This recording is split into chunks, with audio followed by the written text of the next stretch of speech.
So, again, thank you very much, and thank you very much for walking with us through this like technical learning, I'm going to call it. We're really very happy to be able to have the opportunity to share with all of you our ideas and kind of the results of our project.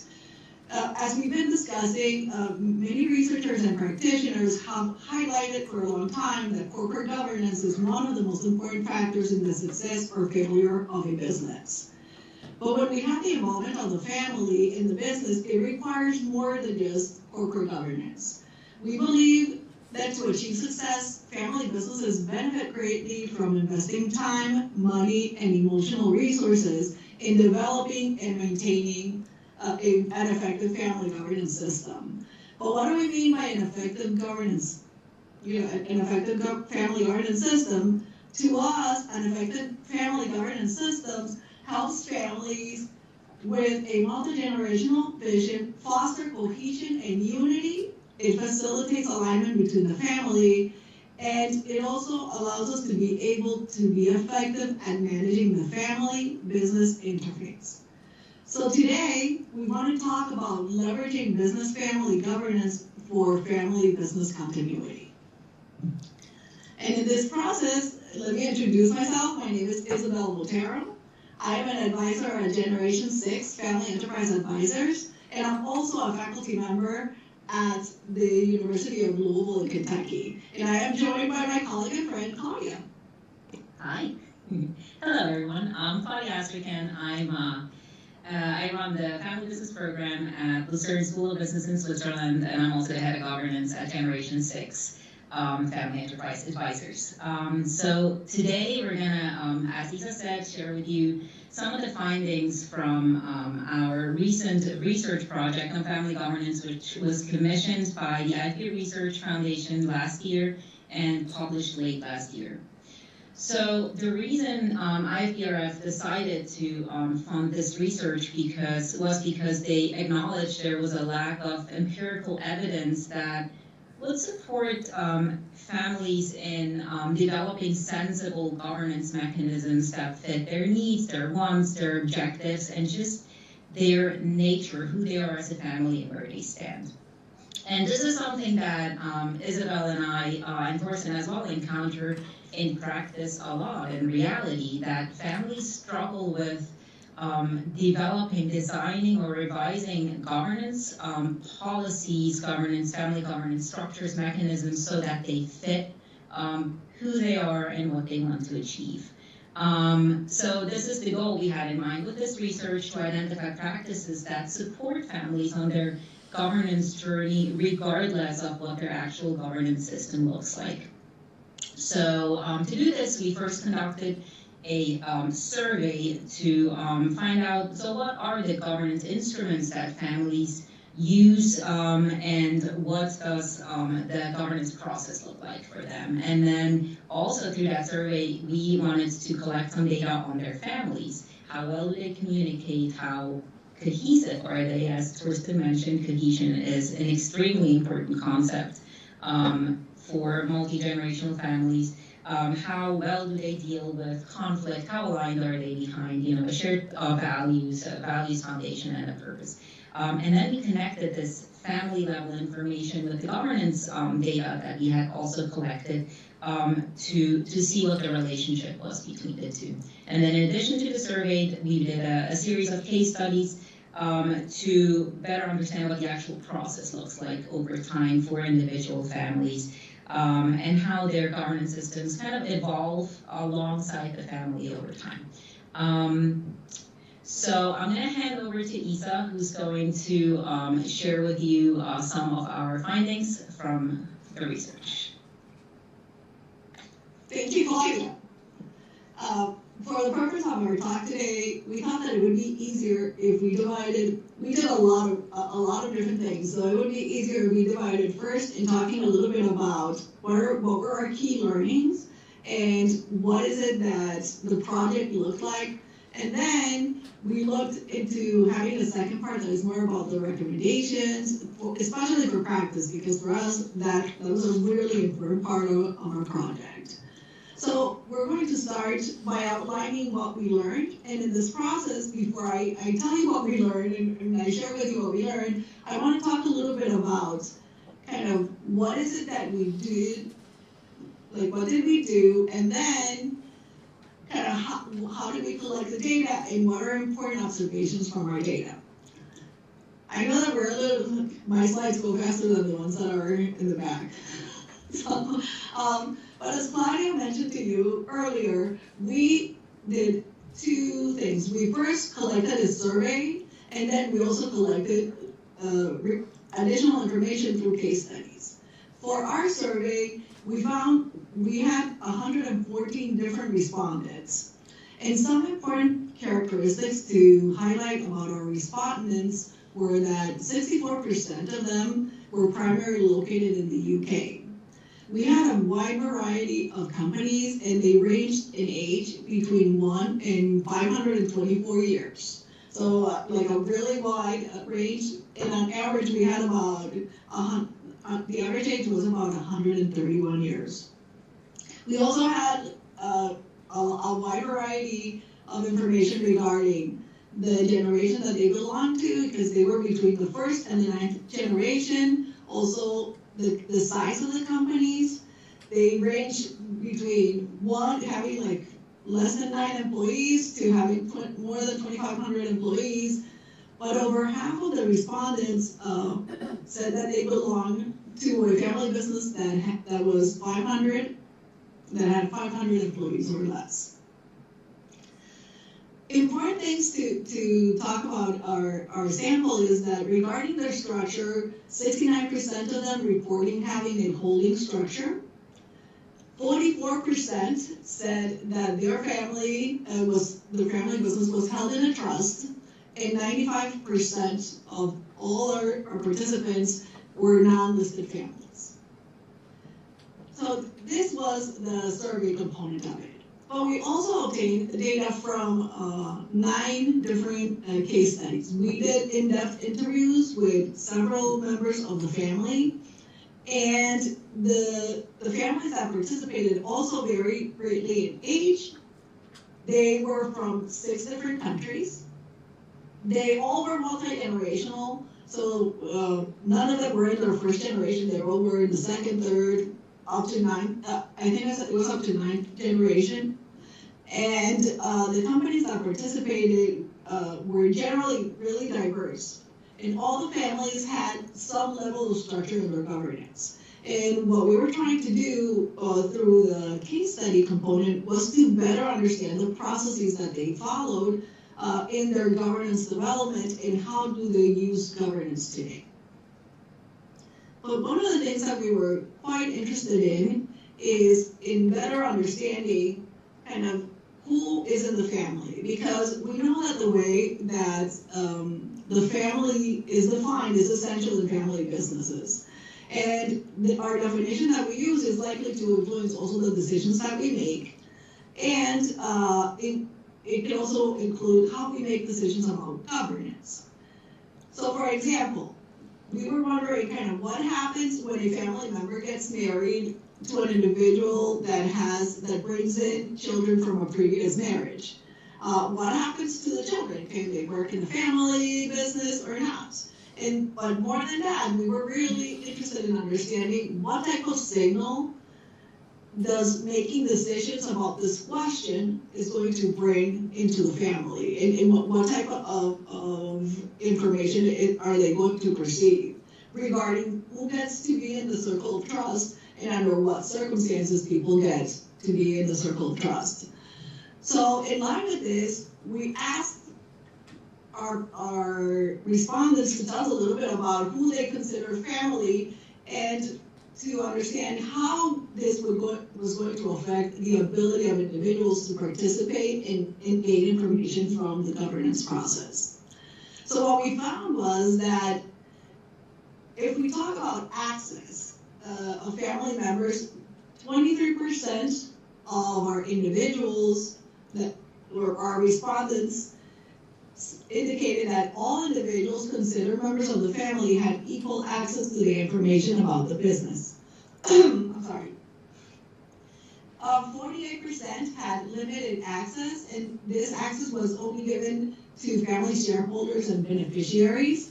And 29% had different levels of access depending on the type of family member that you were and the type of benefits that you had with regards to the family. We found that this was really interesting. The second aspect that we wanted to find out was who has access to resources, things like education, funds, coaching, how did that work? And we found that families in our sample were much more inclusive regarding the access to resources. And they indicated that 36% of family members all had equal access to resources independent of whether they were owners or not. 29% had different types of access depending on the ownership status, and there were 39% of the families that would limit the type of access that people would have. And what we found also was that when we talk about access to family events, that was when families were much more inclusive, because in general, 60% of all of the respondents indicated that family businesses would, like, the events that the business families had, they were all open to all family members. And only 16% of them argued that it was limited to shareholders or beneficiaries. And the last aspect that we wanted to know within kind of who had access to information and kind of how did the family look like was the size of the shareholder group. And how would the family prefer? Are they going to be much more inclusive in the way that they think about the shareholder group, or are they going to be kind of much more limiting? And we found that 58% of all our sample preferred to have a small shareholder group. However, 32% of the general sample said that they will feel comfortable expanding the ownership group over time. And 10% argued that they would prefer to include only members who were qualified to be owners so that they can kind of be active participants on the process. We also were interested in the role that family members had inside of the business. And what we found was, that in our sample, 82% of the respondents were family members that had some sort of formal role inside of the business. And 51% indicated that they had family CEOs in charge of the business. What was quite interesting for us, I think, was that 92% of the respondents indicated that they were allowed to work in the business, and there were some families that indicated that if you were family members, you could not work inside of the business. And finally, regarding kind of who could join the family business, we also found that 85% of our respondent companies had either some guidelines or very strict qualifying requirements for a member to join. And we found that was quite interesting. And Claudia's going to talk a little bit about that in the second part. However, what we were most interested in was understanding kind of what are the governance mechanisms that families use. And in particular, what we wanted to do is we wanted to understand three aspects. We wanted to understand the formal governance structures, we wanted to understand the formal documents, and we also wanted to understand a little bit about the informal approaches that were used in the governance. And as you can see kind of in our slide, when you think about the governance mechanisms, we found that most of the respondents indicated that their family had a board of directors, which is in line with what Torsten was saying earlier. They also said that they had an annual family shareholders meeting, and that they had family councils. And to us, that was really important because it indicated that they had some form of governance that would help them kind of understand and have discussions about the family and the goals that the family has. Regarding the family documents, or the governance documents, we found that the family constitution and the dividend policy were the most commonly used. And those that had a constitution indicating that the constitution primarily talked about or included the values of the family, 87% that have a constitution also included values of the family, 72% also highlighted that the constitution had a family, their family mission, and it also outlined the owner's rights and responsibilities. And regarding who this constitution was given to, because we know that you might have a constitution, but if you don't share it, it's not going to work at all. So we found that 61% of them gave it to family shareholders and beneficiaries. And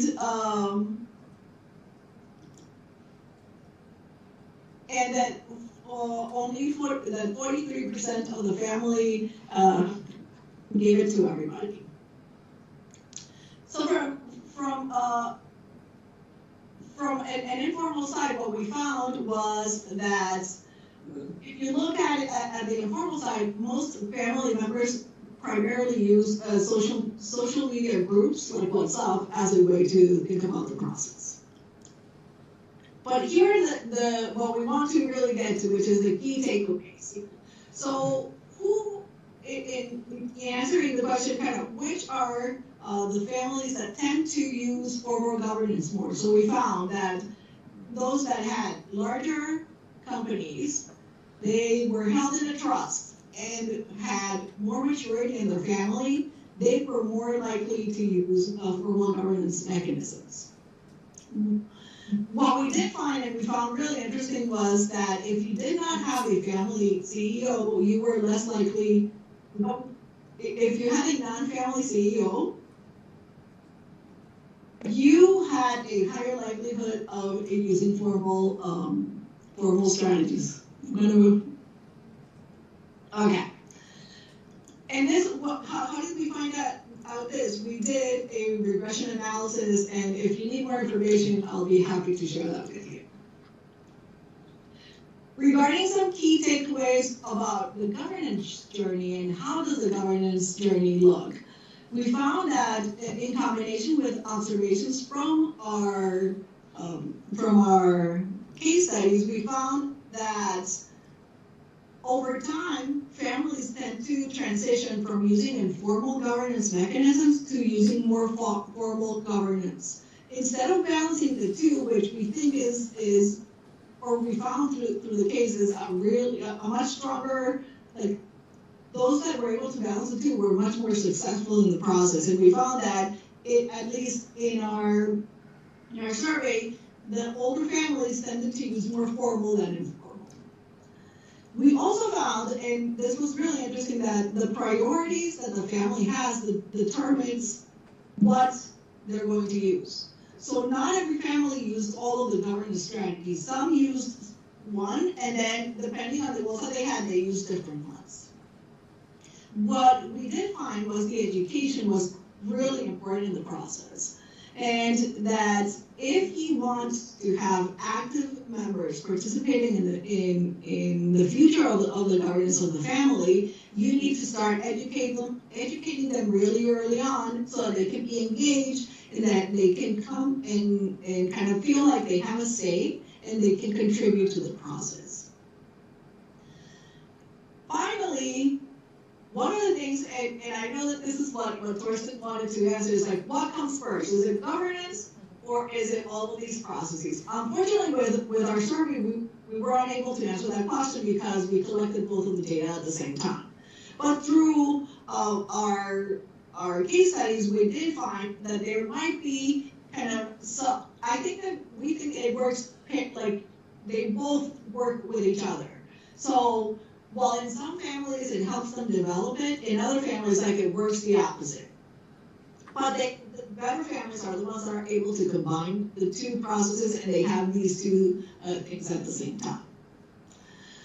Before I hand it to Claudia, let me conclude by saying a couple of things. So when I think about the development of the governance process, which is another aspect that we found, we saw that as families mature, and what do we mean by mature? As they learn to work together, family governance works better for them, and they start kind of using a wider array of mechanisms to work together. And we also found that family governance was important because it allowed families to create values together, to understand what was the purpose and be able to share that purpose, to have a strong sense of connection because it gave them an opportunity to talk to each other, and it also created an opportunity to remain together. So now I'm going to hand it to Claudia so that she can take it from here. Thank you, Isa. I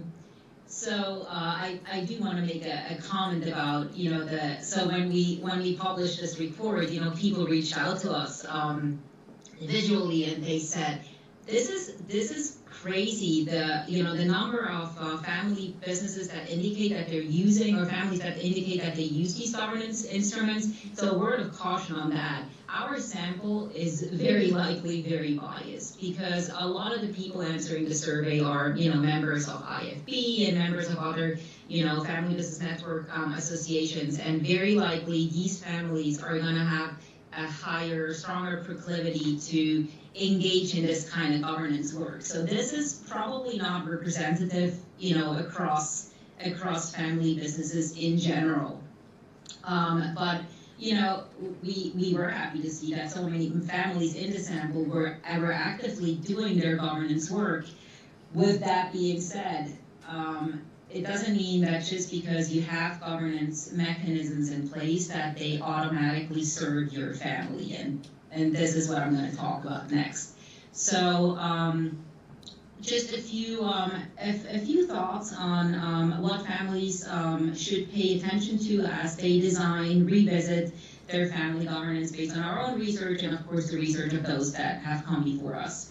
So first and foremost, for any family governance to have the intended effect, it really needs to reflect what your family needs and what it wants, and both those things are fair, and we need to acknowledge that it's not just needs, it's also wants, and what the family is capable of and its limitations. And this is what Isa mentioned before in terms of family maturity. We need to understand where the family stands to understand what it is capable of in terms of how the governance mechanisms we put in place are going to affect the family over time. And this may seem obvious to most people in the audience, but in reality, we see that this is not happening in practice, that families put in place mechanisms that actually don't benefit them but harm them, exactly because they don't acknowledge their own limitations. So maybe a prior generation put in place an employment policy that's very limiting because they had a negative experience with a family member. So in order to prevent future negative experiences, they put in place an employment policy that keeps the family out. It's very disengaging for members of the next generation. Or some family councils are set up to control minority shareholders, or not sharing information about the business, which will also disenfranchise the family. So we need to be very careful in terms of what we put in place and if it really has the intended consequences. And this takes us straight to, what is it that you want with your governance? And through our research, we found that families tend to pursue three broad objectives, and usually they pursue them in parallel. But one will be stronger than the other, and depending on what it is, that will shape the way in which your governance system is designed, the way in which it looks. So some families greatly care about, we want to make sure that we remain able to make decisions and we want to be actionable under pressure. Or others are concerned with, we just want to be transparent and we want to be held accountable. Yet others say, we just want to make sure that we remain together, we have this sense of cohesion, and then we make sure that the next generations share this sense of responsible stewardship. So depending on what you prioritize, this will affect the way your governance system works. So a family that values continuity and sustainability will place a lot of importance on togetherness, creating events for the families, interaction ways, different ways to interact, WhatsApp groups or family meetings or a family newsletter, whatever. Whereas a family that values primarily transparency and accountability will place more value on making sure there's processes in place that clearly document how decisions are made. They will also make sure that people understand these processes and that people's voices are heard in the process. So depending on what you prioritize, your system will look different. So knowing your why is really important as you design or revisit your governance system. What is also important is that knowing what caused this why, and that goes back to, maybe a prior generation put something in place that is not useful to the current generation. So understanding the underlying motives that created the current governance system is really, really important as you revise it. And another word of caution, many families